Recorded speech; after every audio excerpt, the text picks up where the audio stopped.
Greetings and welcome, guys, gals, and non-binary pals, to episode 450 of the Words About Games podcast, the weekly gaming podcast for Words About Games.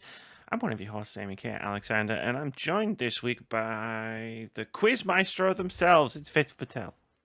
Hey, what's up, everybody? How's it going, Names? We are at the eve of the second season of Pixel Pop Stars. It may be the very day you'll listen to this, dear listener. So this Saturday on the 3rd, Pixel Pop Stars Season 2 is kicking off. And shenanigans are plenty, because the very next day on the 4th, we will be doing our very first milestone stream for Safe in Our World. We at the Words About Games podcast on our Twitch channel, where we'll be ranking all the Mass Effect characters.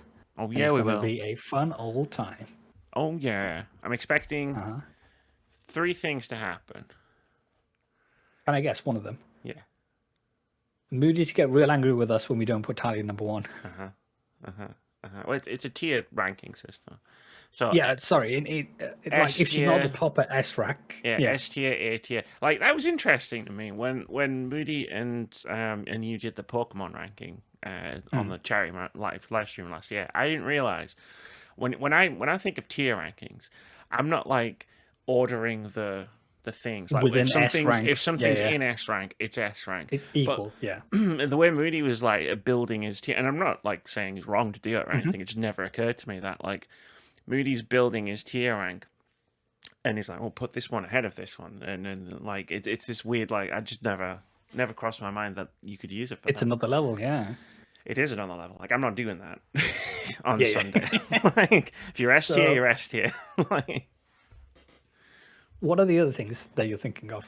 So that was number 1. Number 2 was Moody's going to get annoyed that that like a character is in the tier rank, like you know how it's like why are we ranking this character? And it's like because I said so. Like why is the Mako on here? I didn't put the Mako in. I should put the Mako in. Yes, you should. Yes, I should put all of them in. I should put the stupid tank thing you get in Mass Effect 2 in as well. Was there a vehicle? And all 3 versions of the Normandy. There's only 2. Yeah. There's only 2 Normandies. Because it was the same Normandy in 2 and 3. I mean, it got a paint job, and it did get a paint job.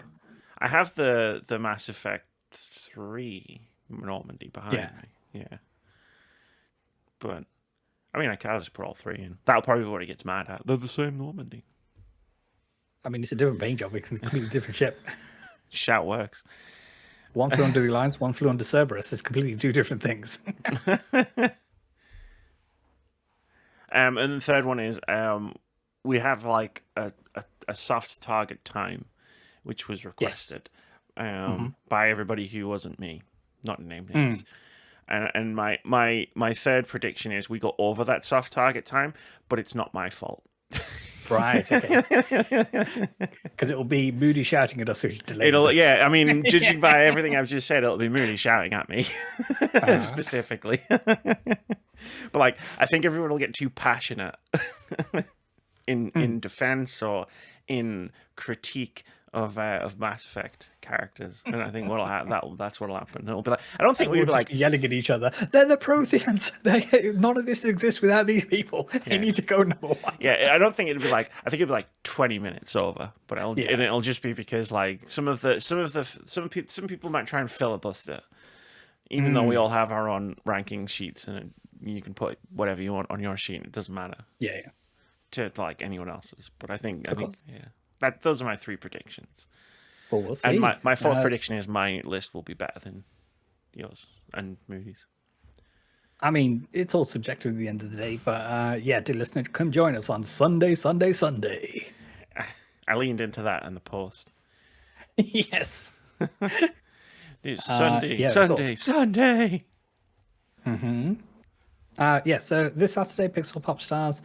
On the following Saturday, Amy K. Alexander and Daphne Moody go head-to-head in episode 2, providing nothing else changes, because apparently our contestants have a habit of changing things at the 11th hour, but fingers crossed, it'll all shake out. People Otherwise, they're going to changing have to meet in the things. final. People changing things at the last minute when you're trying to make things for YouTube and/or Twitch. What's that like? I wouldn't know. I don't know. But no. Never. How was your weekend? How was your week? How was my weekend? How was my weekend? I don't know. It wasn't that good. I mean, it was fine. I was working. How was my week? Dying. Heat. Too much heat. I got the heat wasn't that big of an issue for me, but the hay fever definitely was. Sure. All these trees are super horny, and they've all got their pollen out. Sure. And you're just like, I need to keep the window open. I need the air, but also the air is trying to kill me. Yes, the air is toxic. I'm in a Miyazaki swamp. All of a sudden, I'm dying out here. But no, we had a fun weekend. We'll speak about some of that during the body of the podcast today. And sorry, no, go ahead. I just no. The weekend was actually really good because the stream on Sunday was a stream of two halves. The first half was just me and Moody vibing, and like, and I think he got like, I wasn't massively paying attention to the game. like he was asking me questions about stuff, and I was just telling him, like, you know, like we talked about all sorts of like video games and stuff, and then we were just chatting. And I was paying attention when I needed to pay attention, and I was paying attention when everybody died in the Pokemon team. We had to restart the game. Of course, because for those who haven't, for those who haven't heard, Moody's playing what's known as a Nuzlocke, which has a different set of modifying rules to it in terms of you're only able to use certain Pokemon within a certain area, and if they die, they die. Oh yeah, and I learned the hard way what happens when they all die. That's what I said to him. Box. Yeah, that's what I said to him on the thing. I was like, "Wait, did you choose this because now you just play Pokemon forever on Twitch?" Like, and he didn't answer me. Which says a lot. The silence speaks volumes. And then the second half of the podcast, like Ollie Fox was there, Susie was there for a bit, and we had a good laugh. Like multiple things. Me and Moody, it turns out, are a very good, sometimes unintentional comedic duo. But like, he said, like, because there's the 3 starters, and I picked the water starter, the first starter. Yes. And then, like, while he was doing his run before he got everybody killed, he just offhandedly mentioned that the fire starter, which is also a song, I know, but go with me. I'm talking about Pokemon. Like the second evolution looks like a penis, to which Lollyfox looked it up and was like, yes, that definitely looks like a penis. So when we had to restart the game, you're picking the fire starter. I'm picking the fire starter. Now in the first run, fire starter. In the first run, I was like, no, I don't want any nicknames. Like, I'm already really confused by which Pokemon is which. And then in the second one, bearing in mind we'd had like 30 minutes of penis discourse on and off in between other like topics of conversation. Moody was like, we have to nickname every Pokemon in this next run. It's the law. And I was like, it's not the law. Don't do this, because we've just spent 30 minutes talking about how the first Pokemon looks like a penis. And you can see where this is going. Yeah. And so we now have a Pokemon called Fire Penis. And then I wanted to be said, I was against that nickname. Did you at least workshop it beforehand, or was this No. This is the reflex name which you're coming up with on the spot? So Fire Penis was coming up on the spot with by Moody. Like, while I was sitting in my I didn't go on camera. I was in my armchair and like holding the microphone, lying back. I was like, I just want to chill. I'd had a hard day, so I wasn't on camera. But like my disembodied voice was saying, "No, Moody, don't do this, please. We can't nickname it because we'll have to call it Penis." Fire Penis specifically came directly from Moody. But the problem is, Vitz, even though this was a live stream at twitch.tv/wordsaboutgames and a VOD that you can go and watch at youtube.com/@wordsaboutgamesvods, I showed people the screenshot and everyone assumed that was my idea. It wasn't my idea. I didn't do it. I can see people painted that impression of you. Absolutely. I mean, I get it. I do. I've met me. I know what I'm like. Also, do we have a separate Words About Games channel for VODs or Twitch stuff? Yeah. When was that a thing? I did it this year, like at the start of this year, like because Fair enough. you just make as many YouTube channels as you want. You sure can. And it's not so much like, hey, check out the VOD channel. Let's It's get more an people archive thing, yeah. subscribing. It's just like if you hit 2 buttons on Twitch, you can send a video to YouTube and forget about it. So it's just You always can. there. You can co-stream, yeah. Don't even co-stream it. It's there's an export feature. Oh, really? Okay. Yeah, so it just exports the video over to YouTube. Like if you like connect the accounts. And I was like, this is much easier than downloading it. And like doing stuff to it. So I was just like, yeah, sure. So now after every stream is over, I just go like click, click, click, and it's done. It's done. It's There you go. automatically done. It's not like a thing. It's just a thing. Yeah. No, I get that. I guess, yeah, for me, I still prefer to record it locally, and then I'm able to edit out like ad breaks, well, not ad breaks, but like the breaks that we put in shows and stuff like that. And then I think it's a high quality video that goes up anyway, because you're not, it's still going through Twitch compression, and then it's going through YouTube compression as well, but each to their own. Compression, on compression, on compression. Exactly. But no, like yeah, the milestone streams, I'll still make a playlist like on the main Words About Games channel. I'll still like edit like breaks and stuff out and put them up with the thumbnails and stuff. Like for that kind of thing. Like if I ever decide to make a Words About Games in 2025, like, you know, I've got all of the VODs. And if I remember it, it was important enough to put in a highlight reel, and if I don't, then it wasn't. There you go. So if we make the cut, everybody. Fire Penis will make the cut, but only because I can prove it wasn't me. Oh, this is your evidence, Your Honor. This is Exhibit A, the only exhibit I need. So would you agree with that? You're an accessory to Fire Penis, or? I mean, look, right? Like, I don't think I was. I mean, I was present, sure. I was a witness to Fire Penis. You're a witness, okay. Because I don't think I was an accessory, because it wasn't me who knew the Pokemon turned into a penis. It wasn't me who was the second source who confirmed that fact. It wasn't me who typed a name into Pokemon Ruby or Emerald. I can't remember. I never remember which one we're playing.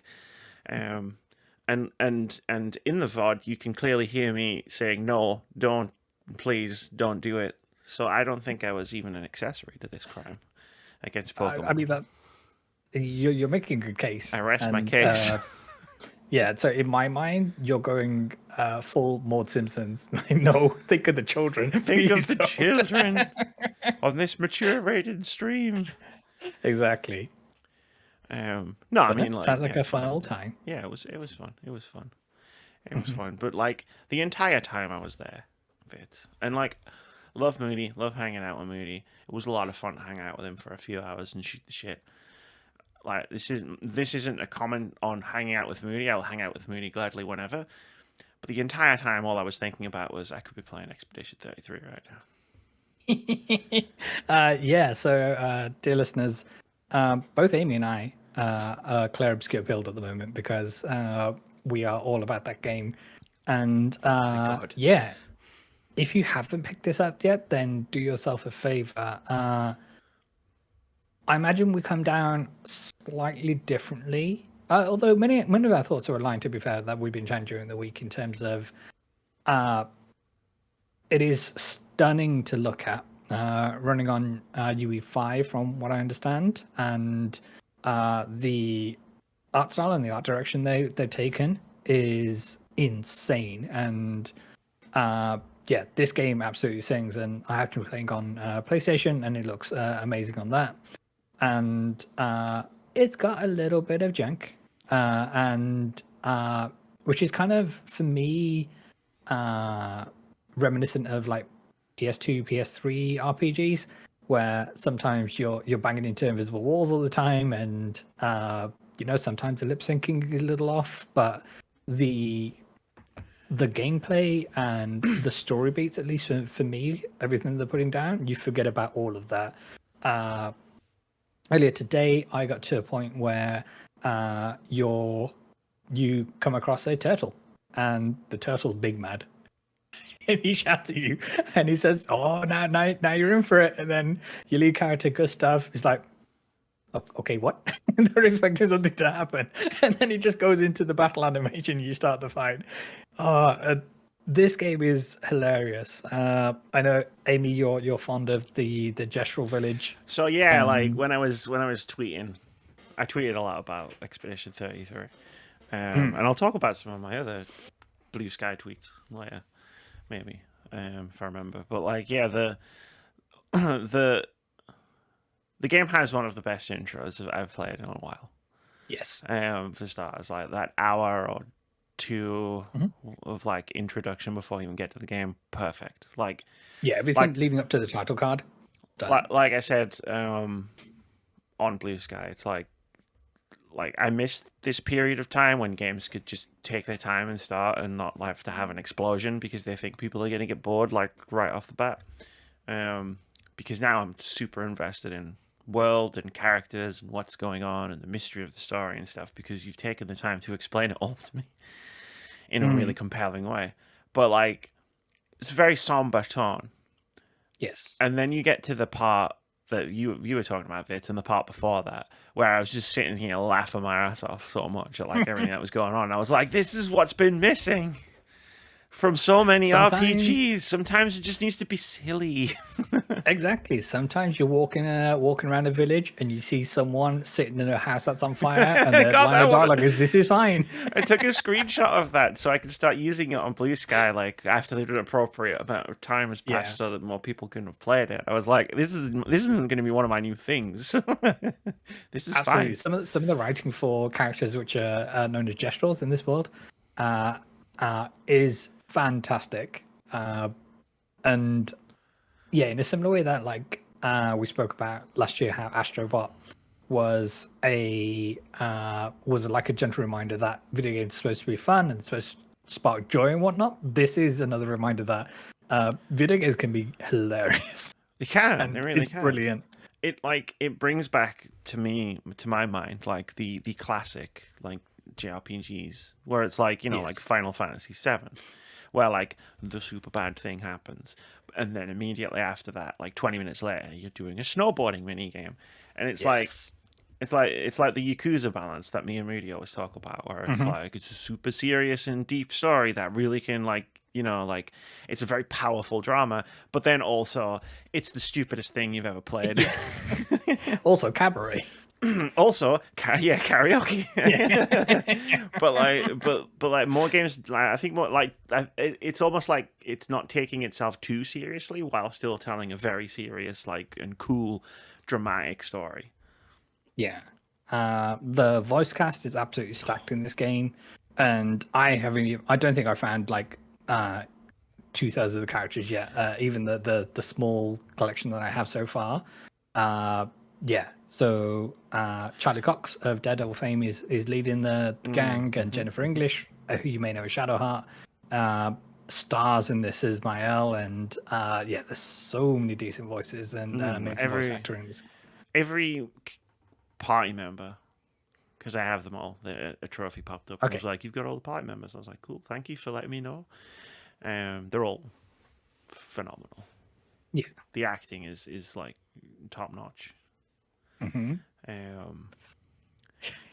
But yeah, he's just oh, I need my special rock to fly.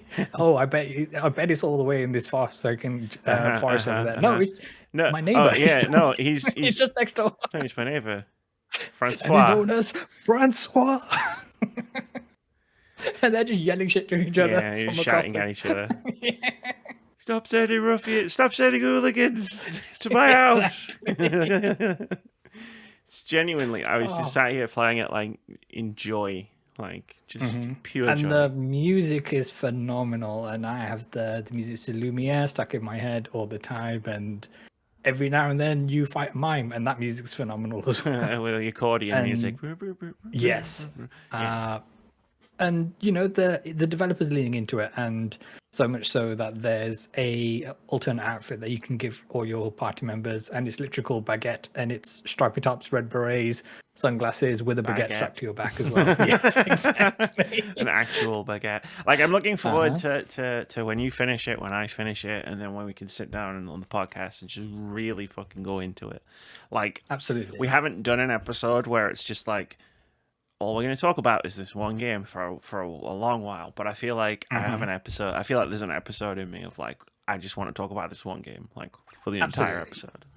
And it's not to say it's above critique or anything like that. I'm no, sure I have we critiques. both have things. I have critiques. Absolutely. Yeah. And but yeah, we do need to put a session in where we can just gush about this game because it is phenomenal.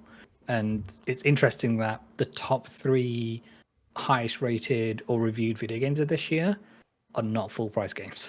What a shock. Maybe we'll get into that later too.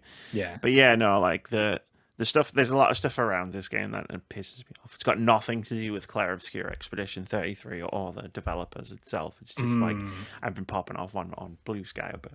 It's the culture. It's the culture.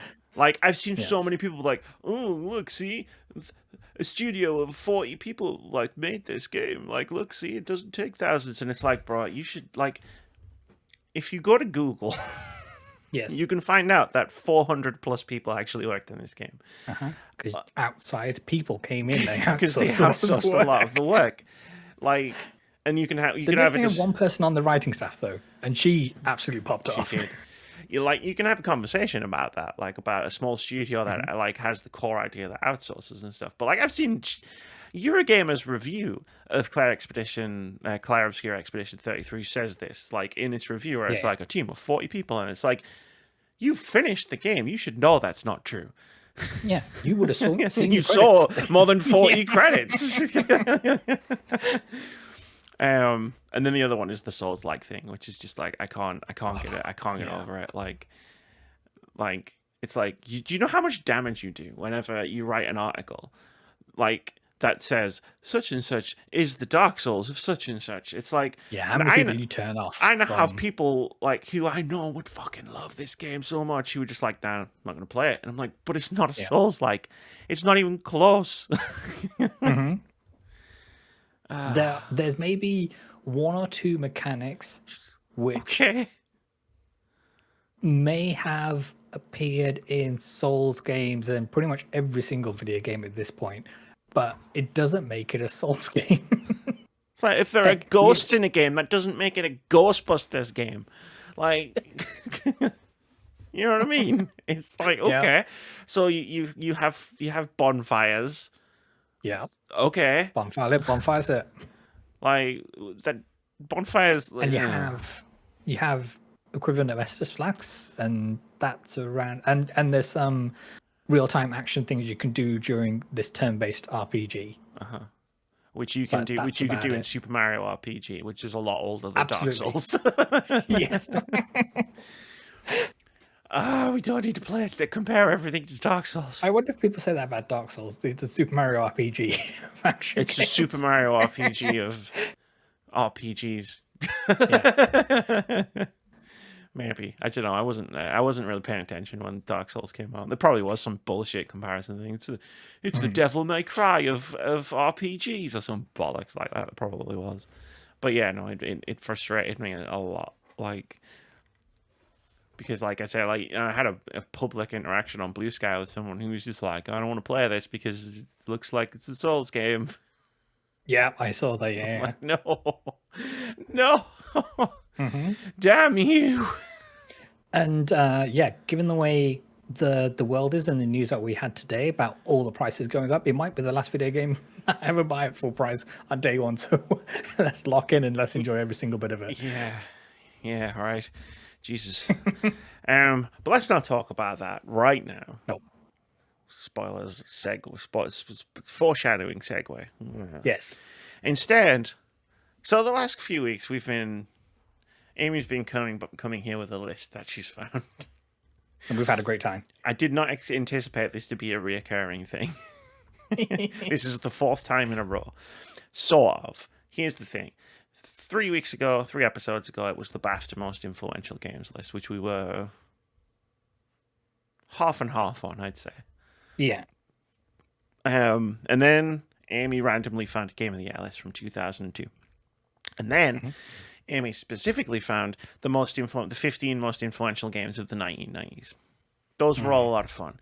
And Amy thought, hey, what if she goes and finds Game Informer's most influential games of the 2000s next? And Amy went looking. And they didn't do one. But at the time that they did, they would have done that. It was their 200th issue. So instead of that, they did 200 best games. Right, okay. Great list. Would have loved it. I didn't even look at it because I feel like you and I can do a live stream one day and go through it. I haven't even looked at it. They also did a top 300 of their 300th issue, which is probably the one that we'll actually use. But 200 games, too many to go through on one podcast topic. Yes. So, in the words of Thanos, I went, you know what? I'll do it myself. And I've spent the last week putting my money where my mouth is, because I've said a lot of stuff about some lists in the last few weeks. I put my money where my mouth is and made an influential games of the 2000s list. Wow. Now, I couldn't narrow it down to 15. I started having an aneurysm. So it's 25, and even that was tough. I can imagine. And it's 2000 to 2009. It's not like 2000 to present. Then we'd be looking at 200 games and we'd be in the same boat. But I made a list of 25 games that I think are amongst the most influential games of the 2000s. Now, are you taking the actual definition of influential? Are you including Kingdom Come Deliverance too? So I believe that I am, and like I will present like arguments for all 25 games, but in the spirit of the last few weeks, I don't think that's up to me whether I was right or not. Like it's changed a lot. Like, and the hardest part of making the list was putting my own personal feelings about the games that came out in that decade to one side. And being like it's like we talked about last week with last week's list, where it was like, okay, you have to put aside this game was really great and focus specifically on, was it influential? Yeah, what did it influence? Yeah, like for example, spoilers. For example, like minor spoilers, Silent Hill 2, arguably for me one of the best games from that period of time. Not on the list though. Yeah, I would go with that. Can I ask, is this ranked or is this 25 games? It's semi-chronological. Okay, so from 2000 to 2009, like I've grouped them up by year, but they might not necessarily be in the right order, like that they released in that year. Okay, I wasn't going in that much. That's fine. Yeah, I was just wondering if it was I did not rank 25 to 1. Yeah, the aneurysm would have come back if I tried to do that. Choose between your favorite children. How do I choose between this game and this game? Like, do I have to start counting how many video games they specifically influenced? That one, and don't forget about that one. But yeah, like it's funny to me because like there's games on here that I wouldn't even consider good. Like so I think I accomplished that side of the assignment of being like, yeah, no, like I've put my personal biases to one side. Like I've definitely on some of them anyway. But we can get into it. And let's do it. I look forward to hearing your commentary on this list. So we start off in 2000, shockingly enough. I have 4 games from 2000. Okay. The first one was the first one that I put on the list, and it's called Deus Ex, which came out in 2000. Like, I don't think it necessarily like if I made a massive list of all of the games that were directly inspired by Deus Ex, it wouldn't be very long. But if I made a list of all of the game developers who said they were inspired by Deus Ex, that would be enormous. Yeah, that would be an enormous list. No, 100%. In terms of what the idea of that game represents, and as you say, how it actually inspired people, not just influenced them, kind of thing. Yeah, deserved entry. Yeah, I think inspiration, like it inspired so many people who make video games, and you see bits and pieces of it like throughout the years. Absolutely. So the immersive sim genre is extraordinarily difficult to make. So not a lot of studios have tried. Although they tend to be amazing, so maybe more studios should try. The second game on the list is The Sims. People talk really good things about Indiana Jones. I should play that now. It's on PS5. That's true. Before they put the price up. The second game on the list is The Sims. That makes sense. Yeah, as an influential game, I think again, it not necessarily like it didn't spawn a huge genre, but the way that it's NPCs and scheduling and all that kind of thing like works on the back end, I think did influence all of systems. Yeah. The third one, Shenmue. Yep, we spoke about that during we talked about that. list. Yeah, a few weeks ago. For open world and cities and like the proto open world, open city RPG. Where it's like he has to find out who murdered his father, but also let's go forklift racing. Let's explore the city. Let's do all this stuff. It was it was kind of the first one. Yeah. Or the first notable one. The final one in 2000, Counter-Strike. Okay. Yeah. For the original CS. The original. I can definitely see that. Yeah. Just for that multiplayer. For competitive online. A competitive online first-person shooter. It came out in 2000. It's like I didn't even know the internet existed in 2000. It was just the military using it back then. What? It was just message boards, right? Yeah. No, it was video games. The fact that it's still going strong to this day, and the fact that it kind of set a bar for first-person, just shooting gameplay that on Twitch PC. shooter. Yeah. My entire flat in university played that game. Everyone was just flicking their mouse trying to get that headshot. Yeah, man. And we never played with headphones. My mom called me once while I was at uni, and all 7 people were playing Counter-Strike. Furious clicking and shouting. because no one was using headphones, it was constant explosions and gunfire. And she goes to me, "Sounds like you're standing in the middle of a war zone." And I was like, "I am." Yes. Like that with the phone, I am. Yeah. Terrible things are happening. The terrorists are trying to plant the bomb. So that's the start of it. 2000. Yeah. I think I'm off to a good start, but then I would. It was my list. Me too. I'm glad you think so. I can take criticism in case I say something and you're like, "What the fuck are you talking about?" It's like, feel free. It's gonna get loopy a little bit. I was inspired a lot in the way that I constructed this list by the night trap entry in last week's list, where it was like, "Oh, sure." But you presented a good enough argument where it's like, I think you might be right. Yeah, you sold us on it. Yeah, you sold me on that one. So in 2001, I've got 3 games on the list. The first one, Moody, cover your ears. It was Halo Combat Evolved. 100% has to if anything, for the way we use twin sticks. For audio listeners, are holding up a Xbox controller.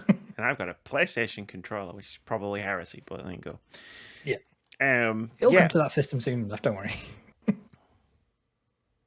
The way that you use the controls, it didn't invent that way. I may have a video about that coming out soon, but it definitely made it the standard, right? As soon as Halo did it, everybody did it, and now everybody still does it. It's still the way that you play first-person games in 2025. And it launched Xbox.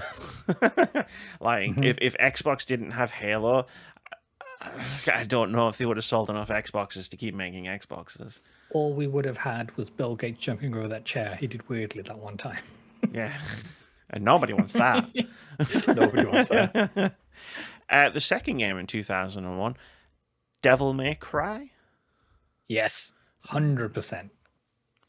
I can totally see that. Right, yeah, it's not my kind of thing, not my cup of tea. The whole action, fast-paced combos, juggling with the guns, drama.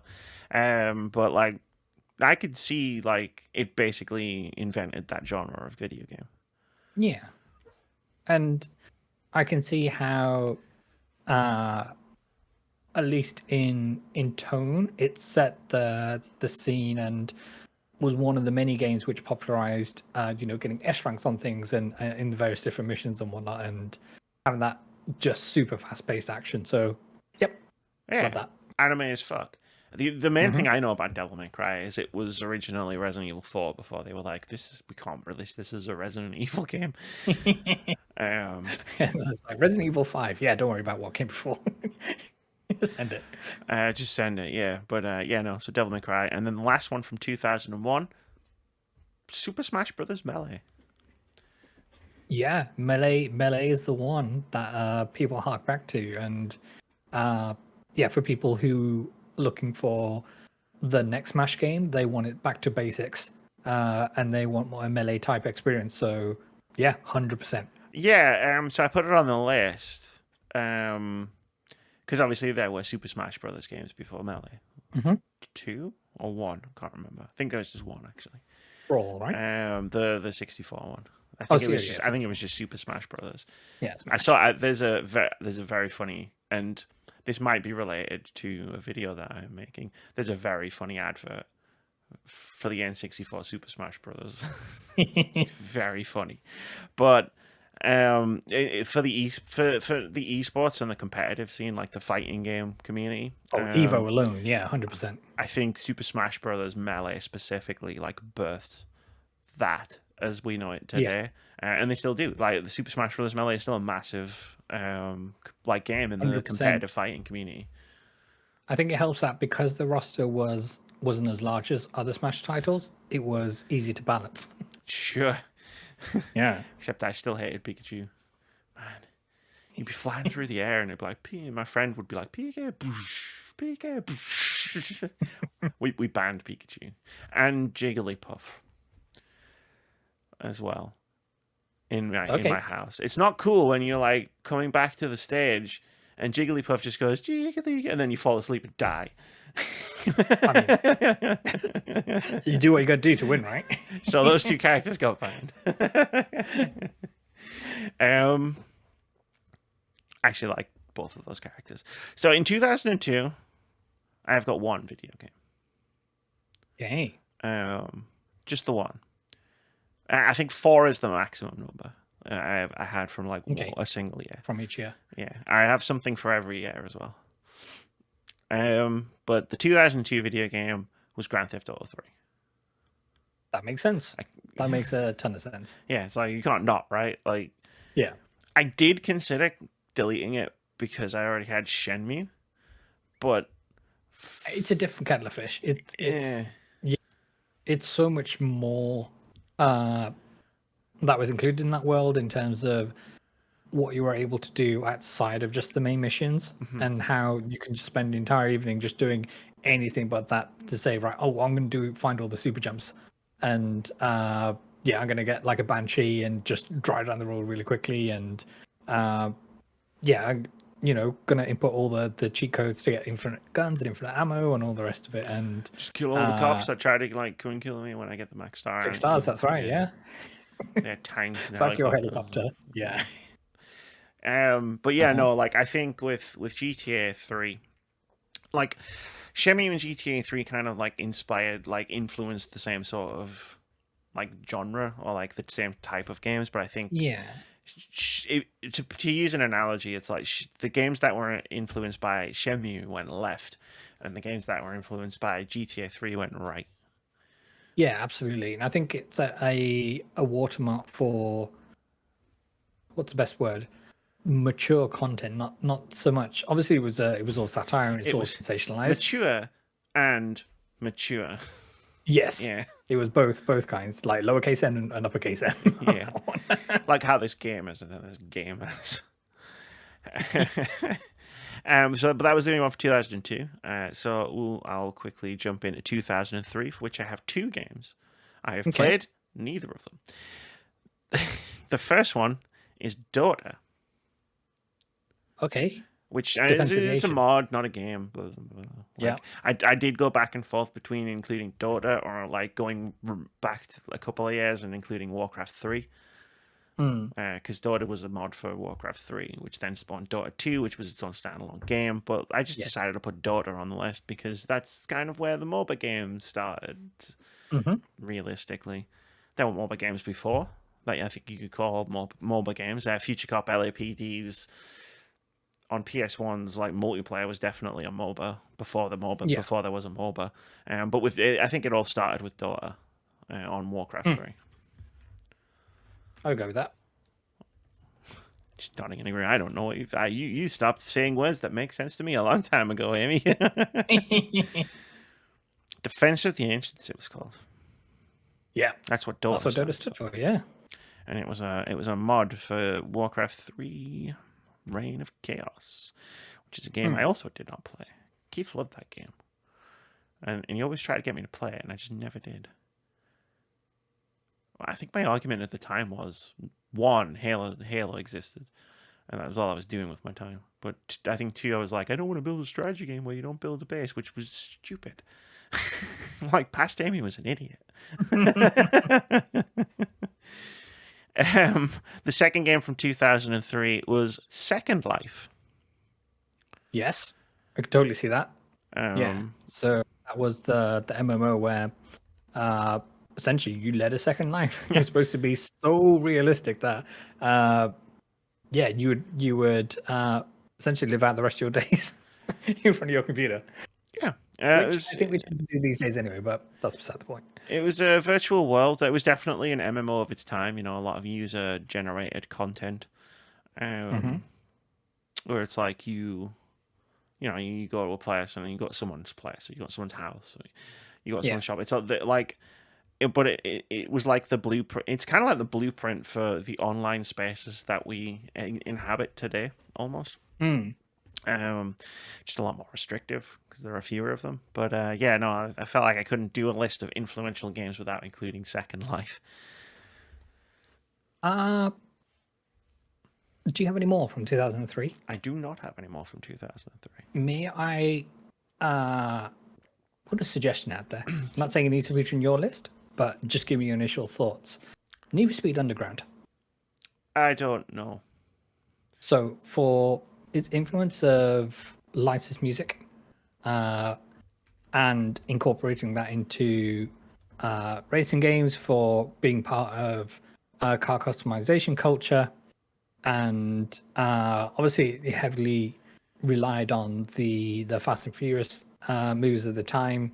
But I think that has some merit. Oh, the Fast and Furious movies where they were stealing VHS recorders. Yes. Yeah, like racing games was a blind spot for me. I did do research for this, where I was like looking at whatever people were saying. Not a lot of racing games came up, and so like in my head, I sort of justified that as going, well, you had Gran Turismo, and you had the influential racing games were from the 90s. That's how I kind of like justified it. Yeah. Where it was like, by all means, like Need for Speed was a racing game before Underground, but Underground was the breakout success for them, which took it above and beyond, and then spawned a bunch of other titles in a similar vein. So we're talking like Midnight Club down over at Rockstar as well. So let's crack on. Yeah, sure. 2004 has 4 games. Okay. 2 games that dominated my life for several years. The first one, Halo 2. Okay. So for online multiplayer? For online multiplayer, yes. Obviously not the first online multiplayer game, but, like they had to create a lot to make Halo 2 what it was. So you get like things like matchmaking and online lobbies, which like is crazy to think about now, but somebody had to invent them in the way that they exist, and that was Halo 2. And Xbox, like I get like putting both of the first 2 Halos on the list is like you putting both of them on, and it's like I can't delete Halo 2 because I think of its importance to online multiplayer. Yeah, and equally, like as we established, like Halo 1 set the control scheme for every single game to follow. Yeah. It's like I can't delete either of these games. I'm sorry. You're just gonna have. Sorry, Moody. You're just gonna have to accept the fact that Halo is good. Okay. Queen Bee said it so. Exactly. World of Warcraft is next. Yep. That makes a whole lot of sense. I feel like I don't need to make any justifications. Fable was another one I may have included in 2004. Maybe. I personally don't have enough experience with it. I mean, it certainly. But I know that it certainly began the trend of influencing our opinions of how much Peter Molyneux lies about things. This is true. All right. But yeah, also shout out to Burnout 3 Takedown. I mean, Burnout. Yeah, again, it's like Yeah. put my personal opinions aside. Like Burnout 3 Takedown is peak. Like, Oh, yeah. yeah, like I played the shit out of that game on PS2 with my friends. It was so much fun doing the But one sadly, where it didn't influence enough titles because we don't get them anymore. you like crash. You have to crash in and make the most spectacular like road crash. Like Showtime, yeah. let's go. Third, and it's hard to imagine all three of these games came out the same year, but they did. Half-Life 2. Half-Life 2 was the other one that I was going to suggest, yeah. Yeah, I mean, I'm done. I've got 4 for this year, but yeah, and I know like Halo and Halo 2 both had like solid, like excellent, like first-person shooter campaigns, but Half-Life's 2 campaign was kind of a trend, like a standard that was set, and also like physics, objects, interactions. Yeah, gravity gun and yeah, was amazing on its own. I think it's also a high watermark for the time, at least, for writing human characters such as Alex. Where previously, if you had a character who happened to be female, they'd be written in a certain tone, and all the other characters around them would speak to in a certain tone as well. And we solved that problem in the modern day, thankfully. Yeah, we have no notes. No, or anything these days. It's fine now. Yeah. So yeah, Half-Life 2. I played an hour of it. Like after I played Half-Life last year. Like I am going to play the full game, but like it's. My note for Half-Life as a series was like, I can't believe it still feels better than most first-person shooters. Like, yes, 20 years later. And the last 2004 entry, Cave Story, the first indie game. Okay. Yeah. Enough said. That's it. Yeah, I was like, I put Braid on this list originally, but then I was like, one, Jonathan Blow is a complete tool. Yeah. And I would really rather not give him the flowers. And it came out like 4 years after this. But 2 was like, I'm sure there's another game, like another indie game that came out first. There were many, as it turns out. But Cave Story's arguably one of the first. Like definitely the first as we like kind of know it. Like indie game as a term today. Yeah. So it made the cut. Oh, where the entry? It made the cut. 2005. Yep. Things are going to start getting a little interesting. But not with the first entry, because the first entry in 2005 is Resident Evil 4. Yes, I thought this would be on your list. Influential for the amount of remakes it's more than anything else. Yeah, even just like, re-releases. It set the blueprint for Skyrim to re-release on everything it could. But I mean, like, I just think back to that video I made about credits and Dead Space being like influenced by Resident Evil 4. Like they changed they took the entire, like they basically took Resident Evil 4, remade it, and then made their game on top of that. Yes. Like, and it was like okay, this is how third person shooters work now. So I'd say definitely one of the most influential games of the 2000s 100%. and all time. I think the all time part goes without saying. Yes. Like on all of these. My second of 3 2005 games, Guitar Hero. That is an amazing shout. Because no explanation needed. It brought people together on plinking plonking plastic instruments, and it was a blast. Yeah. Exactly. It was an interesting one to put in because it's like its influence definitely isn't really felt anymore, But does that They discount its tried, and then influence? everyone decided, you know what? No, we're not buying these plastic instruments again. Because for like 6 or 7 years, like that music rhythm game with the plastic instruments was the shit. Yes. Like in the industry, and it's like, okay, so it's not really influential anymore, but does that discount its influence at the time? And I decided no, it doesn't. So it's my list. Suck it, I win. Yeah. And the last game from 2005 is Fahrenheit Ooh, Indigo Prophecy or Indigo in other Prophecy. parts. Yeah, in other markets. And I'm very proud of myself. I said that without vomiting. Yes. Is this a good game? Hell no. But For dear listener, if you're wondering why, this is one of David Cage's titles, and hopefully you know how you all feel about them. it's a bad video game, but Yeah. it did two things that stuck around to this day. And the first one was the presentational style of the storytelling of the game. It was almost exclusively narrative driven. I think in terms of sort of more modern games that it like of its type, you would look to sort of The Walking Dead, like Telltale's Yes. The Walking Telltale's, Dead. yeah.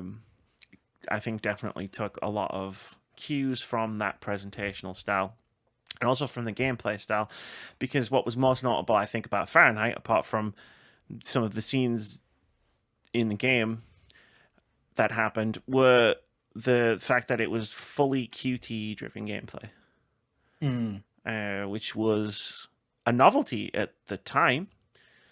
Not so much now. Yeah, to be fully, yeah. But it was fully QTE. Like all the action sequences were QTE, and it was kind of cool, you know. Like instead of like your standard sort of third-person action gameplay, it's like if they're doing a chase scene, for example, where like they're trying to chase the main character down, like the cops are all trying to chase him, and he's doing all his Matrix shit.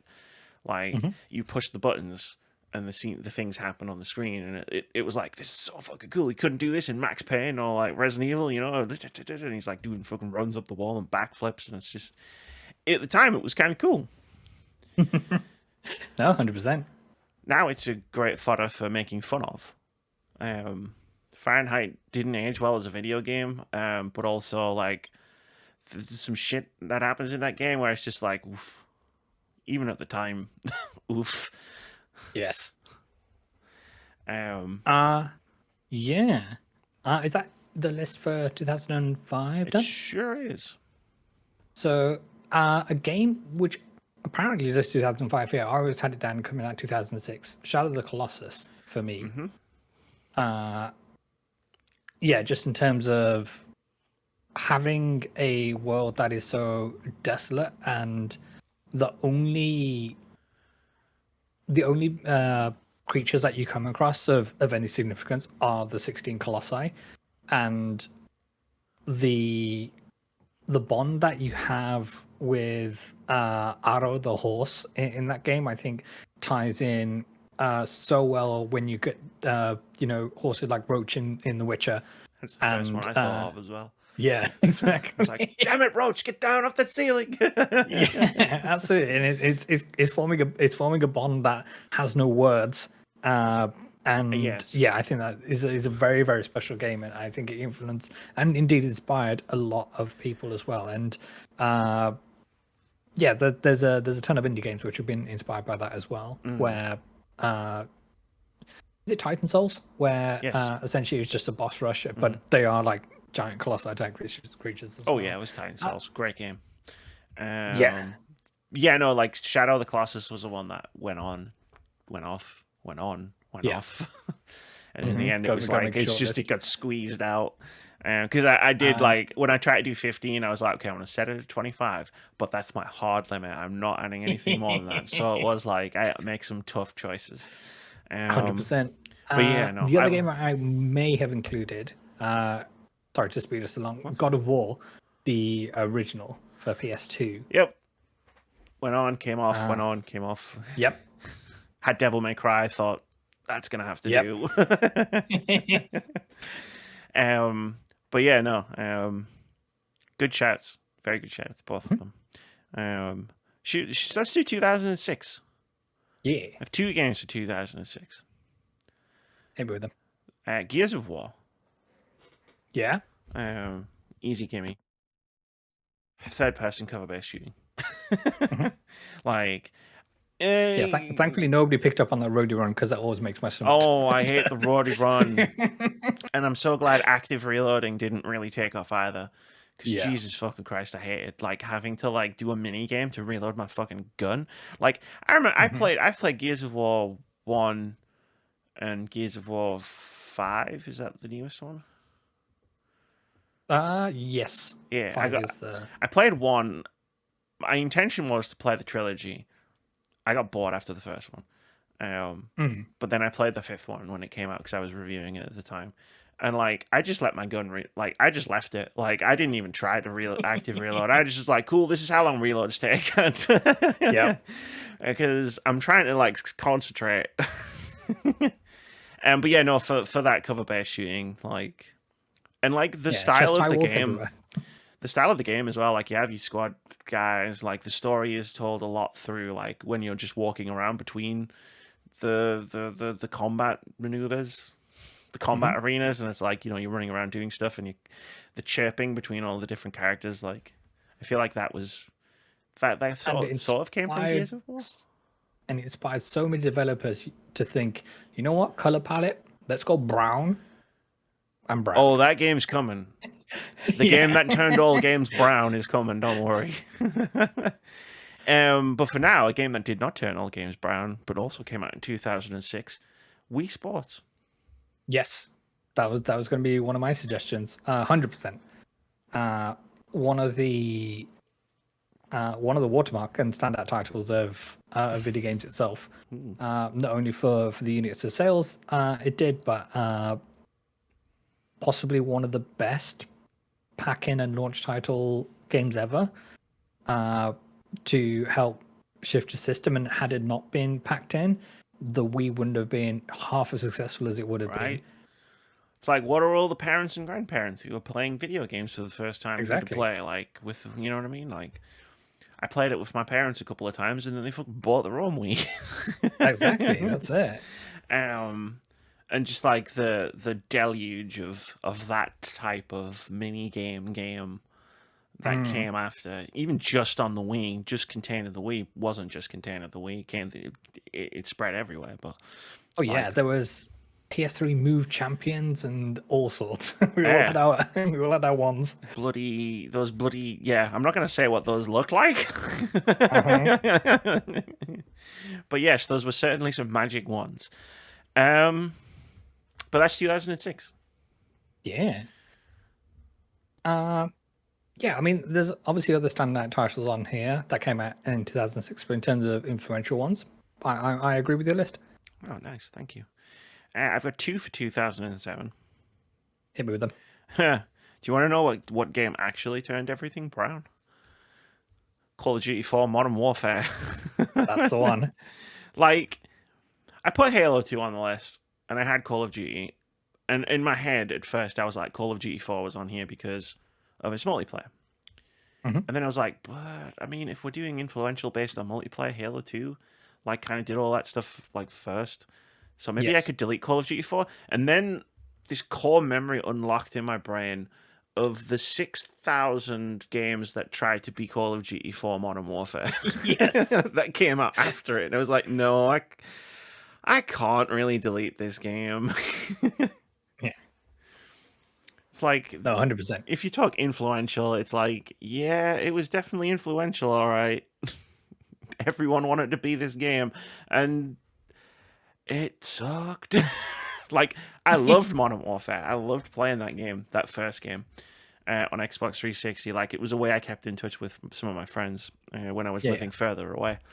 But like, Jesus Christ, like every third game that came out for years after was basically just trying to be this game and failing. No, 100%. Fully on board with that. And the second one is shaky. It's probably the shakiest one I've got on here because I'm not 100% sure if I'm right in thinking it was the thing that made that popularized what I'm about to talk about, but it did invent something new, and that's Mass Effect. Yes. It did invent the dialogue wheel, which we still use to this day. That wasn't my only justification for putting it on, otherwise I would have deleted it and put a different 2007 game on that I deleted. The Paragon Renegade system, like, it definitely wasn't the first morality system in a video game. And unfortunately... It's the one that democratized it, though. Yeah, it's like, because I'm so, like, in the fucking, like, I'm so zoomed in on, like, RPGs, I'm like, was it the one that... like popularized it like throughout the video game the industry? Republic had like the light side and the dark side, and that kind of thing, which is analogous to this. But I think it also gave people inspiration and license for there to be space operas that are not Star Wars. I mean, yeah, sure, right? Like, I mean, it was just Star Wars with guns, but it was a very good Star Wars with guns. It was, and that opening, which was so Top Gun pilled. And they had like the wall of text, and then they succeeded, and they call it Mass Effect. And I was like, damn, you really bent over backwards to get the name of the game in there. And I love you for it. But yeah, no, I think in terms of the storytelling style as well, like, I think it influenced a lot of games to sort of go for that more cinematic RPG. But those are my two 2007 games. Vitz, would you like to tell me the other one? Portal was probably the other one you were going to put on there. Oh, big time. Yes. Like, we've waxed lyrical on this very podcast about how special Portal is, and how much its influence, even just probably from an aesthetic level, in terms of white being a cool color that you can use, and not everything has to be brown. Black and white. Yeah, so not everything has to be brown. And it's another high watermark for writing when it comes to GLaDOS, and it's amazing for a puzzle game set in a 3D environment where there is only one solution, but it makes you feel so smart when you come across it. Then the other one that I thought may have been on your list and then dropped off was BioShock. It briefly crossed my mind to put it on, but I don't think it ever actually got on the list. Because I'm aware like Uncharted came out that year, but I think while it may have influenced people to think, oh shit, we're Team Microsoft, we need an Uncharted. Like, it just hasn't happened. Still here. It's like we have Uncharted. They smashed it out the park, and they kept doing it.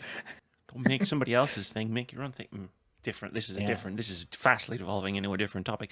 Yeah, no. Exactly. With Portal, like, I had four of. If I had a Portal, I would have had 4 Valve games on the list, which I ended up not like thinking about. Like, I didn't make it. Team Fortress 2 came out that year too. I didn't make. I didn't make it. Team Fortress 2 got deleted as well.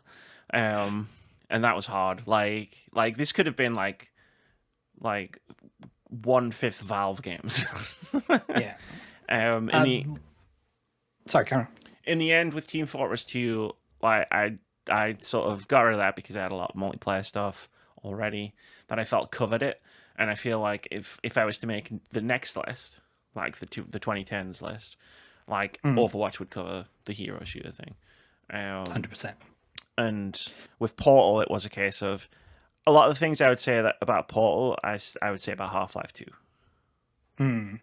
So I kept Half-Life 2 instead. That's fair. I know Assassin's Creed came out that year, but I would personally put AC2 on an influential list rather than AC1. Agreed. That's where I landed too. I was like, this didn't do much. But AC2 did, and thankfully AC2 came out in 2010, right? Yes. It's not on this list. If I got that wrong, I got that wrong. It might have been 2009. Did I delete? No, I deleted it because Far Cry 3 came out later. I had to start getting real fucking meta with this list. Well, Brotherhood came out in 2010. Yeah, so 2 came out in 2009. It was on this list, and I was skipping ahead, but it was on this list, but I feel like Far Cry 3 was the more influential of the two. And I know I'm like getting meta with my list right now, but it was like I had to make justifications to cut things, okay? All right, well, let's run it back to 2008. Yeah, 2008, there's one game. You might have heard me say, oh, there was this many Valve games on there. But Amy, you haven't said this many Valve games. And my one game from 2008 is Left 4 Dead. Dead. Yes. No, 100%. For simply having an avenue to blame people for scaring The witch. Yes. I'm going to try and headshot it. Don't try and headshot it. You never managed to headshot it. No, I'm going to do it. I'm going to do it. This is a real conversation. This is it. One. I'm going to get the achievement for it this time. Oh, no, I'm dead. Yeah, for its like multiplayer. For the fact that many have tried to follow in its footsteps and none have succeeded. And I think a large part of that has to do with the simplicity of it, right?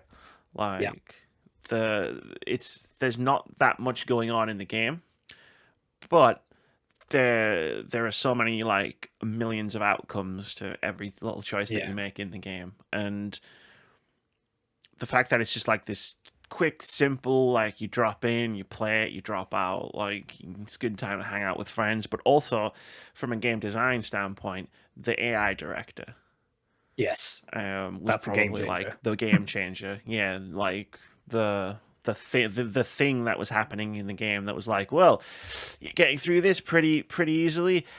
How about a tank? You know, let's crank it up. It's constantly cranking the difficulty in terms of enemies that you're facing, or the items that you're finding and picking up based on how well or how badly that you're doing. Which I think still I think has influence throughout gaming right up until the present day, right? Modern Resident Evil titles have the DA, the difficulty adjustment, which does a similar thing. Hell yeah. Any more for 2008? No, that was the one. I've got 3 from 2009. One of them makes me so angry I could punch myself. The one, I don't want to say a mission, because I appreciate you were whittling your list down and it was a hard task. The one entry I would put on there is Persona 4. I appreciate there's Persona games beforehand, but I think 4 was one of the breakout successes for Persona, and did a lot in terms of writing and the mechanics of building social bonds with you and your fellow party members. And it's one of the most beloved games, and I'm sure has inspired many a game developer. So Persona 4, no. But that was only because the one that was jumping on and off the list was Persona 3. That's fair. Where I was it's on, it's off, it's on, it's off. What are we doing here? Welcome to our very last year. 2009, 3 games. I'm going to say the bad one first because I don't want to end on a bummer note. Farmville. I guess we don't get Stardew without Farmville, right? Potentially, but also just the fact that it was the Zynga game. Yeah. That everybody played. And the money. Yep, it kind of led to the state of, I would say, mobile gaming as it stands today, and specifically the monetization. I never played Farmville. I don't know anything about its gameplay mechanics. The only things I know about it are the bad things about it, right? Maybe it was a great game. And I'm aware it was a Facebook game, not a mobile game. But it was the genesis of a whole movement of video games, a whole type. So I was I gotta have this on the list, even though I hate myself for it. Because Assassin's Creed 2 could go here, but arguably Farmville was more impactful. But the next one was very impactful. That's a pun. You'll get it in a second. It's Batman Arkham Asylum. There it is. Yes. For its combat system. No. Yeah. For its combat system and how fluid it was, but also teaching the video game industry that we don't need to have a licensed video game which comes out in association with a movie, and it needs to be a rush development cycle because it needs to hit the movie release date. I appreciate X-Men Origin Wolverine released this year as well, and that was a licensed game in likeness of its movie, and by all accounts it was brutal, but I don't imagine people thought it was very, very good. But Arkham Asylum, with its whole Metroidvania elements going on as well, yeah, 10 out of 10. Yeah. When I remembered this game came out, I was like, sick. I've got a game I actually want to talk about from 2009. But yeah, no, Arkham Asylum. I can remember this coming out. I can remember reading magazine previews of this game from the E3 and being like, there's no way it's this good. Yeah. And then they released a demo on Xbox Live. And I was like, well, I'm going to download this demo, right? And then playing it and just being the most insufferable person for like months. It was months where I was like, Batman Arkham Asylum is going to be great. Yeah. And like you're fighting that up, it's wild to think, but you're fighting that uphill battle in 2009 of everyone just going, license game, it's going to be terrible. Yeah. No, trust me. Yeah. Like it's fucking sick. And it gave a whole new generation of children Kevin Conroy, yes, which they may not have experienced beforehand because they weren't alive when Batman the Animated Series was knocking around, kind of thing. Sure. You know, for many, he is Batman and he is everybody's favorite Batman, kind of thing. So, for them to have that legacy is something really special. And lastly, 2009's influential game and the last game on the list, Minecraft. Yeah. So apparently, the first public alpha was released in 2009. I think. Yeah, 2011 is when it released, so that's why it's included in this list before people start getting mad. But yeah, 100%. You know, and its impact is still being felt today with, for some reason, the children going mad in screenings of the Minecraft movie and throwing their food at the screen during Chicken Jockey. Yeah. Which I tried to get my cousin to explain, who is completely Minecraft pilled, and all they could say was, it's a meme. I said, okay, I get that it's a meme, but what's I'm familiar, it for? And I've never felt older. Familiar with the concept of memes. Yeah, but Minecraft. It's Minecraft. Like Minecraft is Minecraft. I don't think I need to even explain it, right? It's Minecraft. Like someone invited me to join their Minecraft server like a month ago, even though I've never played the game, and I'm just like. It's still a thing. Everybody still plays this game. But also just the things that it pioneered, like so many things that it pioneered. 100%. For the last, I want to make everybody who likes Minecraft feel old. So I'm just doing some quick maths to say, for the last 16 years, Minecraft has been a massively influential game on the video game industry. You're welcome, Minecraft fans. That game's 16 years old. Damn you for making me say it in this list, but there it is. Halftime? Yeah. That was a great list. Thank you. Actually, I should ask, how was the list? Yeah, it was good. You showed me you're working through some of the choices that you made. Most of them didn't need no explanation whatsoever. But I thought you meant clear and reasonable arguments for everything on there. No notes. Moody's definitely going to shout at me. 2 Halos and Left 4 Dead. He hates those games. I saw him jump into the podcast doc because I think he wanted to take a look, but then also was hoping that there was a list here as well of the games. But yeah. No, he's just putting in his number for OpenCritic later. Okay. Cool. So that's going to do it for this half of the podcast. We'll do a quick halftime break. We'll come back. We'll do an indie game of the week, and then we'll talk about some other stuff. Yeah. All right. Peace. What's good, everyone? I'm Vitz Patel. Guys, gals, and non-binary pals. Let's go. It's time for Pixel Pop Stars, the video game and pop culture game show.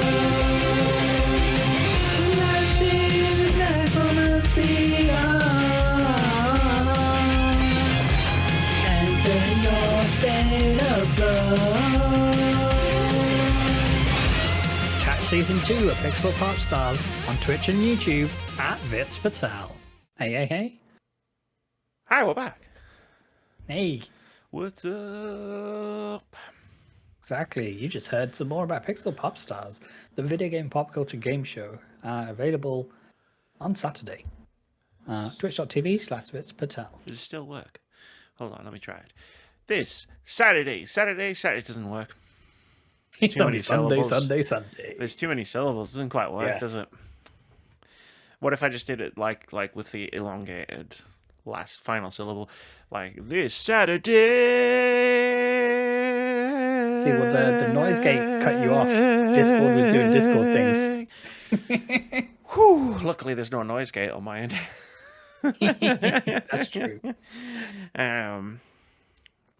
But yes, Discord, you suck. You know what doesn't suck? Indie Game of the Week. Indie Game of the Week. This is the thing we do every week where we talk about a cool looking upcoming indie game that we think looks cool. You should click on the link in the description, wishlist the game, have a look at the trailer, have a look at the screenshots, read that description. If you like indie games, we have a Steam curator page that's also linked down there in the description. You can click on that, and every single indie game of the week that we've ever done is right there on that Steam curator. Fun story about that, actually. My friend Taylor messaged me out of the blue. And Okay, Amy's showing off with her friends. And was like, I know, right? And was like, hey, so horror at Hyrule. And I was like, yeah. And he was like, I see that's on your curator page. And I was like, shit, people click on that. And then I was like, of course they do. I've seen the numbers. A lot of people click on that. I've been playing it. And I was like, you son of a bitch. How dare you? Exactly. Just came on here to rub it in your face. Yeah, basically, yeah. Thought I'd just flex. No, he was telling me like how much he was enjoying it. And I was like, cool, because like I too will hopefully be enjoying it soon. But this week's indie game of the week. Welcome to Brightville. You play it as an automaton. Now, you're going to have to bear with this. It's got some controversial letters in here, but trust me. You play as an automaton unaffected by the influence of the AI that controls the city of Brightville. Just, look, not that kind of AI, okay? Well, maybe that kind of AI, but the AI is the bad guy. Kind of AI. The AI is the bad guy. Fight the AI. Navigate a world where magic and technology collide, experiment with abilities, interact with characters, and adapt to an environment that responds to your decisions. Whether you engage in combat, explore the city's hidden depths, or uncover the mysteries of your existence, every action shapes the world around you. And then my favorite thing in a Steam description, you got some bullet points. This game has a living, reactive world where environments respond to your actions, opening up multiple ways to approach combat scenarios. It also has deep character interactions where you get to meet unique NPCs with their motivations and storylines that evolve based on your choices. You've also got freedom of playstyle, stealth, combat, manipulation. There are also, and then there was a specific section for music, which I liked. The next three bullet points are all about music. Actions are emphasized by the soundtrack, making combat and movement feel fluid and immersive. Characters sing, incorporating musical elements into the story, and the game also features a fully orchestrated soundscape crafted by professional musicians, breathing life into every moment. Hell yeah. And do what I always do on this podcast when we come to Indie Game of the Week. Judging a book by its cover, this game looks beautiful. In terms of the style, dear listener, think Liza P when it comes to that kind of automaton. And you're in the right ballpark, but slightly more robotic. But yeah, Contrast Games developing and publishing this. Contrast Games. That name sounds familiar. What else have they done? This is their first title. That's this on Steam, at least. No, Contrast Games. Yeah, Contrast Games sounds familiar because there's a game called Contrast. Right. That'll be it then. That'll be why it sounds familiar. But yeah, no, you should go wishlist that game. Check it out. The link's in the description wherever you're choosing to listen to and or watch this podcast. And click on that curation page. Go have a root around and see what other indie games you could find. Yeah. There are a lot of them. Well over 100 at this point. Keeps counting for me. Hell yeah. thankfully. So I know I'm not like I know like when we cross the 200 threshold, well over 100 is still technically correct. Yes. But once we do, I'm But, going to start it's a saying over milestone. 200, right? Like, Yes. because it sounds better. And speaking of things that sound better, I'm on fire. Segues I in am the on building fire tonight. Vitz, what was it you like to talk Hi. about tonight? Yeah, so over the weekend just gone, I had an adventure in the capital city of London. And during the day, I went to go support my mammy, my aunt, who ran the London Marathon, along with a bunch of other people. I got to run into the fine folks at Special Effect, who were supporting fundraisers for their charity too. So that was all good. And then in the evening, I went to the PlayStation concert at the OVO Wembley Arena, and yeah, I thought I'd take a few of your precious minutes to talk about my experience because, yeah, did we have an experience? So while Moody Ames were killing off Pokemon in on their stream, yeah, we were on our way to the Wembley Arena. Let's take on a bit of a tour and a bit of a story. So, for those who don't know, the Wembley Arena is next to Wembley Stadium, which is our national football stadium here in this country. And on the same day as the concert, there was an FA Cup semi-final, I want to say, and the match had ended, and all the people were coming out. And all of them looked miserable. You'd imagine that like half of the people would be really excited because they presumably won, and the other half, yeah, like inconsolable or so. But everyone was miserable. But yeah, we went with friends of myself in the show, Rahul Hoop, Camille, and my cousin as well.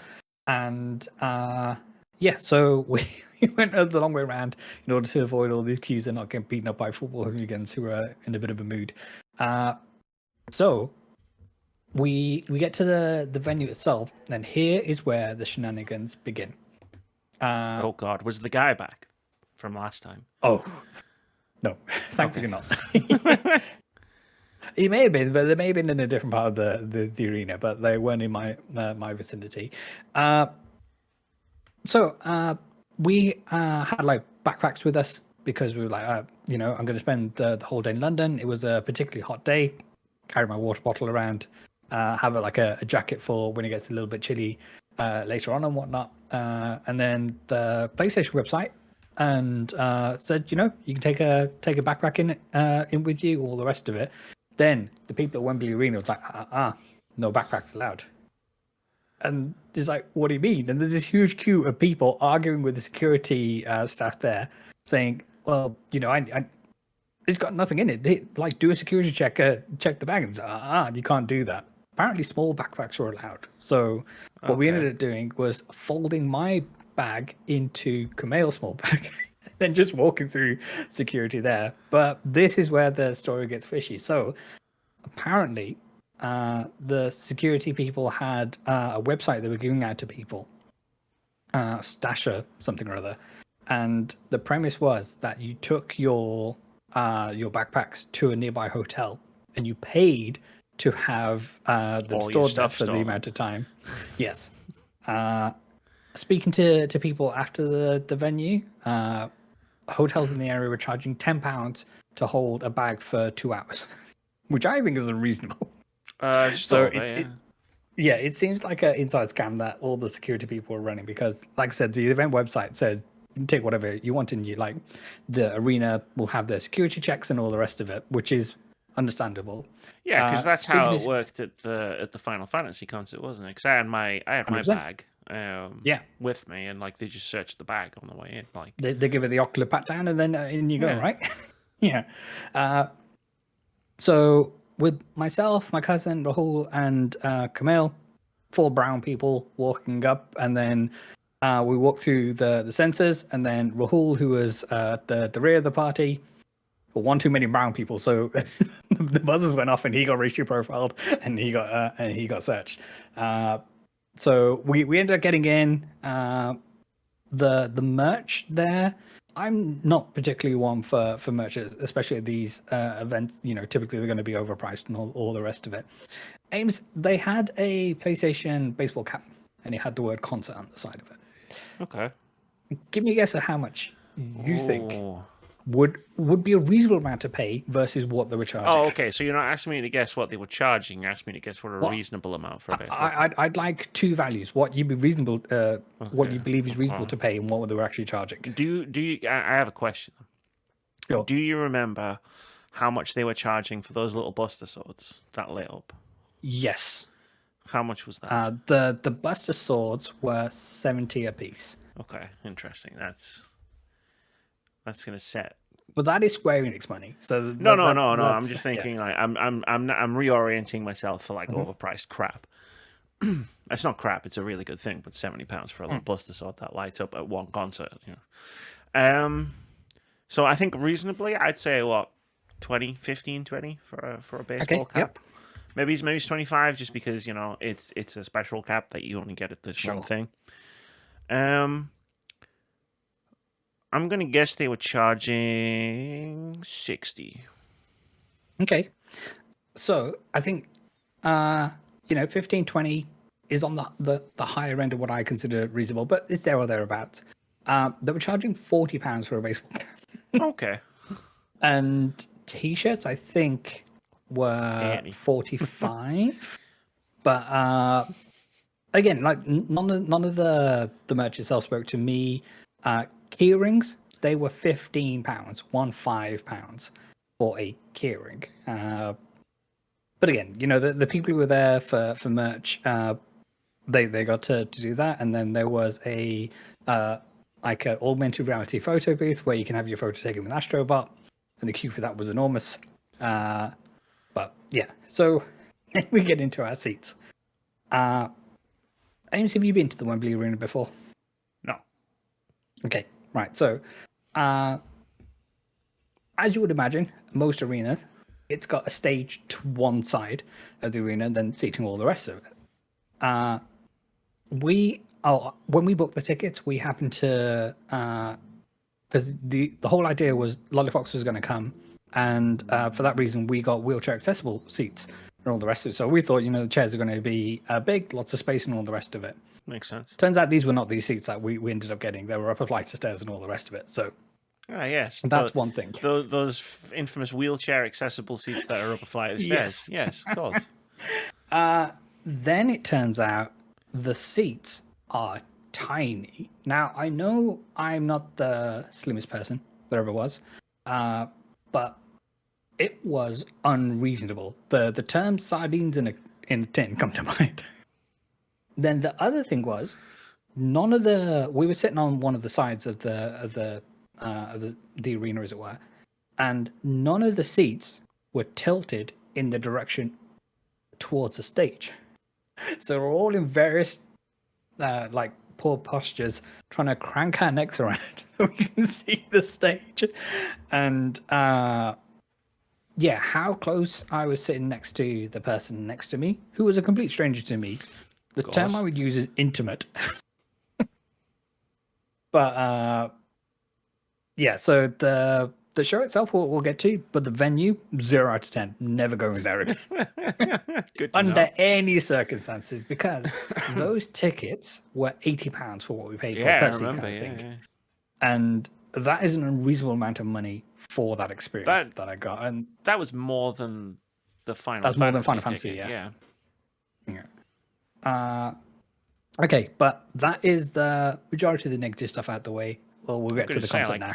I reached out to a lot of people, a lot of my friends, to like try and offload the spare ticket that you had, and now I'm kind of glad none of them said yes, because I feel like they would have blamed me for that. To be fair, like as I said, my cousin took the tickets, and I just we absorbed the cost for that one, so that's fine. And while they play a few PlayStation games, I have a PlayStation 4.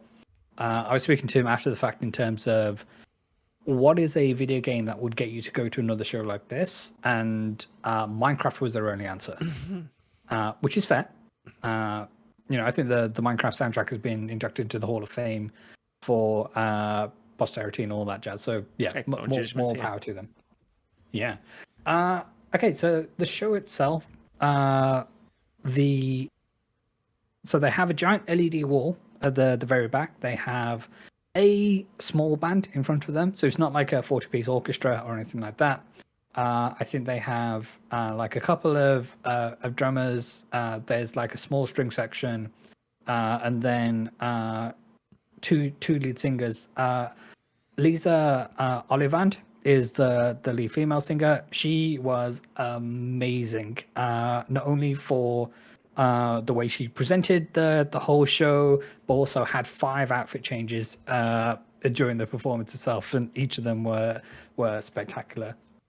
And then in front of the stage itself, but they have 5 blinds, for want for a better word, that would cover like a portion of the stage, but you could see through them all what they were doing. They were projecting images onto these blinds, which kind of, for me, I could have done without them. But you know, they pitched the show as a visual spectacle like you've never seen before, and this is a celebration of 30 years of PlayStation. So I was like, all right, let's see what you've got, kind of thing. Set my expectations high. There's no way this could go wrong. Exactly. So yeah, the premise is, you know, 30 years of PlayStation, we wouldn't be here without you, the players, and they said the line. They said, "Greatness awaits." Oh, So all right, you put the bar up here. So they open with an intro medley, which was really, really special, and it included the PlayStation 1 startup sound and the SIE logo coming up, and yeah, everybody popped for that.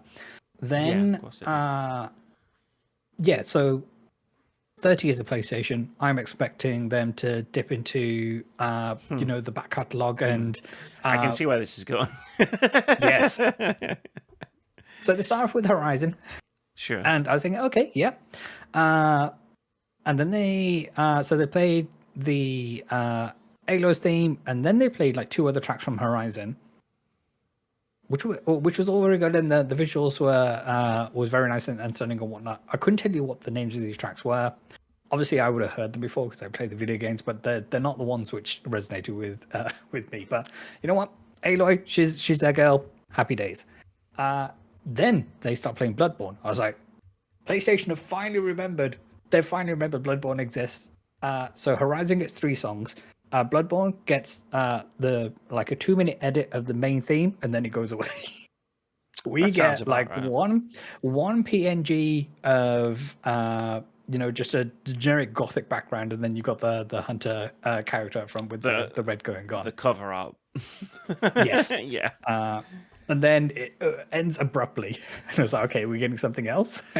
But no. That soundtrack is so good. Like, even if you just did like a suite, a Bloodborne suite, like, you could fucking pop off with that. I'm angry. Now I'm angry. Anymore, then they would have to legally, you know, accept that Bloodborne is the thing that exists and they own it. And there'd be some questions asked. And I was many of, in fact, there was 3 of us who were vocal in calls to remaster the game and remake the game. So I shouted them once the song ended, everybody's done clapping. I was like, remake the game. Damn. So I'm putting the good word out there. Then we had 3 tracks from Ghost of Tsushima, again with beautiful visuals, all taken from the game. Of obviously like the super saturated leaves blowing in the wind, and I'm sorry, I'm not knocking Ghost of Tsushima or Horizon, but I feel like, even though I wasn't at this concert, I feel personally attacked by Sony right now. Yes. Oh, it gets worse. Yeah. So do I need to leave? Again, Ghost of Tsushima has a beautiful soundtrack. None of which is what I would call, you know, iconic. These are the themes of PlayStation. When you think PlayStation, you think these scores and these arrangements. But you know what? They brought out authentic instruments, and they got the drummer dudes, and they're pounding on the giant drums, as it were. And then it became immediately apparent that not all the music was being performed live. So they had very much backing tracks going on, and they had visuals coming up on the screen of different compositions of choirs and vocalists like that, and the people on the stage were obviously playing music on top of the track going on behind, so that did take the shine away from me. When you go to see live music, you don't expect them to put the MP3 on and then see live music. I'm not here for Yeah. a DJ, especially at £80 a ticket. So we get through the Ghost of Tsushima tweet, and then the suite, and then Lisa comes back on, and she has a little very funny back and forth in terms of introducing the next game that they're talking about. If we'd been interested in a cup of Liberty, and they do the opening theme to Helldivers 2, and she does the arm pose at the end. She has a grand old time.